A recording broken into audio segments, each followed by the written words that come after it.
Bevel tool is one of the most important tool made available to us by Blender, and today we are going to learn all about it. So on that note, let me welcome you back to How to Blender, the channel dedicated to answering your questions about Blender. Alright, so let's start with a quick introduction to the Bevel tool. So Bevel tool is generally used to make sure that we have smoother edges on our model, and to access the Bevel tool, all you need to do is click on tab to go into the edit mode and then select the edge that you want to bevel and then do a control B. And as soon as you do that, the bevel tool gets activated, and now as you can see, it's already beveling that edge. So beveling means splitting one edge into two or multiple different parts, right? Another way to access bevel tool is right over here. You can just simply click on this icon here and it enables the bevel tool again, right? So it's more of a front end way to get into it. Now once you are in the bevel mode, right now you can see that it's only beveling outwards, but if you want to change the direction of the bevel tool, all you have to do is just click on P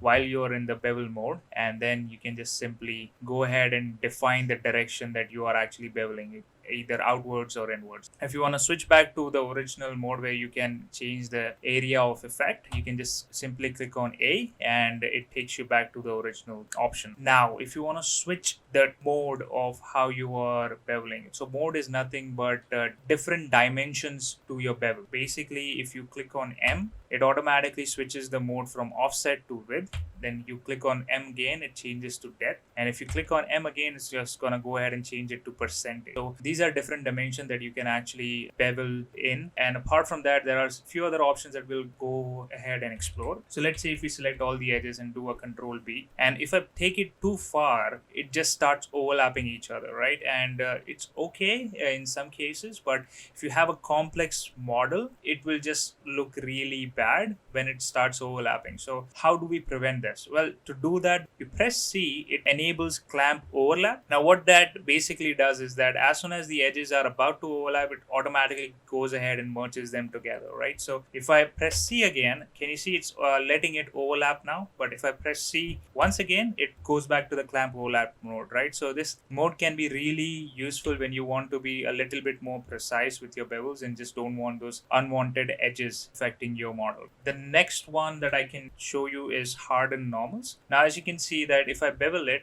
these edges are actually quite, like, they are not that smooth, right? But if I want to add that smoothing effect on this, I can just simply go ahead and do a control B and just press H, and as soon as I do that, it automatically smoothens the edges out for me, right? So that is another shortcut which is called harden normals. So it basically goes ahead and removes any hard edges from your bevel. The next one that I can show you is N. So once you're in the bevel mode and if you press N, can you see the edges around this just disappeared? So what N does is that it goes ahead and either cuts off any intersections. So intersections are nothing but corners, or it can just fill them up with a grid fill, which you can see like this, right? If I press N once again. Now these shortcuts are only used in few scenarios, right? So I'll first create a scenario where you might be using them. So let's first quickly go ahead and insert a face and extrude it back. Now we have this nice set of corner here, so I'm just quickly gonna select everything inside and then I'll do a control B, and as you can see now it's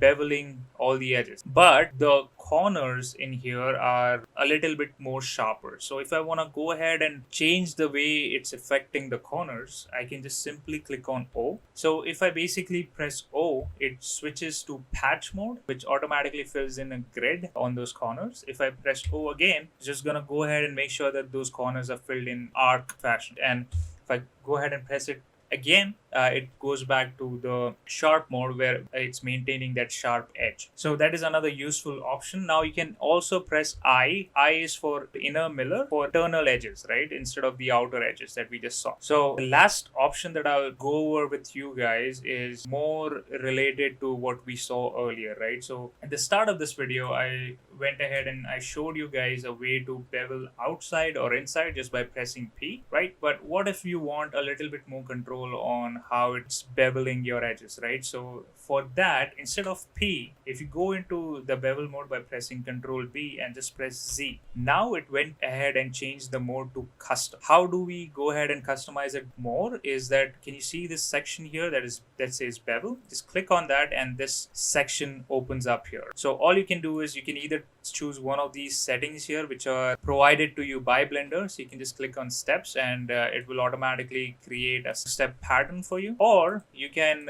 just simply go ahead and do your own thing and just create your own pattern in here, right? So this gives you a little bit more customized control on the bevel that you're adding in your object. Well, there's one short thing that I really forgot, and I'm just going to call it out. Is that suppose you want, currently all of these shortcuts that I showed you guys are related to edges, but what if you want to bevel a vertex? It's very simple. All you need to do is just press Control V to get into the bevel mode, and once you're in there, just press V and it automatically switches to the vertices mode. So instead of beveling the entire edge, it's now only beveling the vertices. Yes, that's all the shortcuts that I want to show you guys, and these are really useful when you're modeling. So I really hope that you guys liked the video and it was useful, and if it was, don't forget to like, share, subscribe, and I'll see you guys in the next video.